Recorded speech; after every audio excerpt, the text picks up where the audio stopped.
Hola mis neuronas curiosas, hoy os vengo a hablar sobre un tema que es muy actual, que es el cáncer. Todos hemos escuchado hablar cada día o de la semana, 2 días, vemos, se ha descubierto un fármaco contra el cáncer de mama, se ha descubierto un fármaco contra el cáncer de hígado, contra el cáncer de pulmón, etc. Pero vemos tantísimas noticias y todo el mundo se pregunta, si se descubren tantos fármacos, ¿por qué hay tantas personas con esa enfermedad y por qué no conseguimos erradicarla? Pues aquí os voy a explicar el por qué. Lo primero de todo, decir que el cáncer no es una enfermedad, es un conjunto de enfermedades. Y volviendo al tema, la pregunta del millón, ¿cómo y por qué se desarrolla este tipo de enfermedad? Vale, para empezar hay que decir que nuestro organismo está compuesto de millones de células. Esas células también mueren, pero para que esas células se mantengan más o menos en un número constante, sufren un proceso de división. Esa división se conoce como mitosis. Durante estos procesos de mitosis surgen unos errores que se conocen con el nombre de mutaciones. En general, durante todos esos procesos y en todas las personas se van a generar esas mutaciones, pero existe un sistema, no vamos a entrar en detalle porque es como una cascada de señales, que vamos a llamarlo sistema de vigilancia.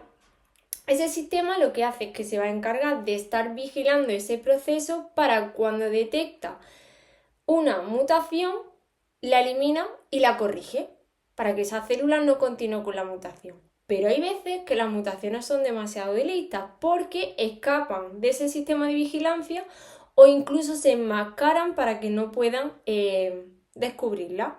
¿Qué pasa? Cuando una célula tiene una mutación, esa célula va a seguir dividiéndose. Pues esa mutación también va a aparecer en las células hijas tras la división. Y esto va a hacer que esas células se vayan dividiendo cada vez de forma más rápida y más continua. Entonces, en comparación con las células sanas, se divide muy rápido, por lo que va comiendo más rápido que las células sanas, ganándole el terreno. Entonces, cuando obtenemos un número determinado de células, es lo que se conoce como ya tumor. Estos tumores pueden ser de dos tipos. Están los tumores benignos, que son aquellos que se forman en una zona determinada y se quedan en ese sitio sin moverse, pero hay otros que se conocen con el nombre de tumores malignos. El propio nombre lo dice, tienen maldad. Entonces esos tumores se van a formar en una zona, pero van a ir desprendiendo células, con el objetivo de que esas células se instalen en otro sitio formando un tumor secundario. Y así es como se desarrolla la metástasis. Bueno, el cáncer depende de dos factores, su desarrollo.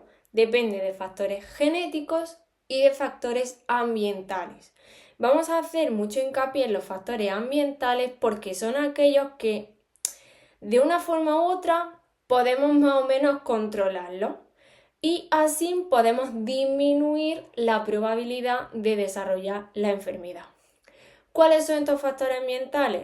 Estos factores ambientales, muchísimos estudios dicen que la práctica de ejercicio físico, una buena alimentación, evitar el consumo de tabaco, como la radiación ultravioleta, la protección, que hoy en día con el cambio climático está el agujero de la capa de ozono un poco destruida, entonces los rayos ultravioletas penetran más, provocando mayor cáncer de piel. No solo estos factores ambientales van a afectar al cáncer de piel, sino que también van a afectar a los otros tipos de cáncer, como por ejemplo cuando tiene un consumo excesivo de tabaco hay mayor probabilidad de que se desarrolle un cáncer de pulmón. Para terminar, y para que nos quede claro, como conclusión, el cáncer no es una enfermedad, es un conjunto de enfermedades que se desarrollan por mutaciones.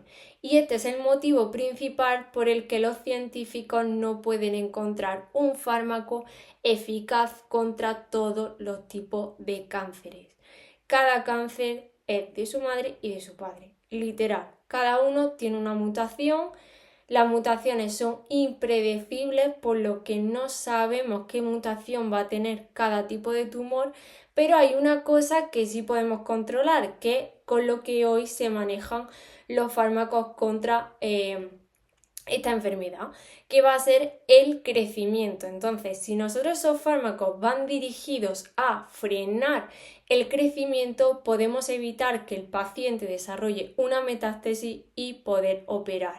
Y también saber que es muy importante llevar un estilo de vida saludable, buena alimentación, práctica de ejercicio físico, evitar el consumo de tabaco, protección solar, que es muy importante, tanto en invierno como en verano, sobre todo en verano, para evitar o disminuir en la mayor medida posible el desarrollo de esta enfermedad. Espero que este vídeo os sirva para entender mejor el por qué no hay un fármaco que consiga erradicar todos los tipos de cáncer. Si os ha gustado, suscribiros y cualquier cosa a comentario. Nos vemos pronto. Adiós.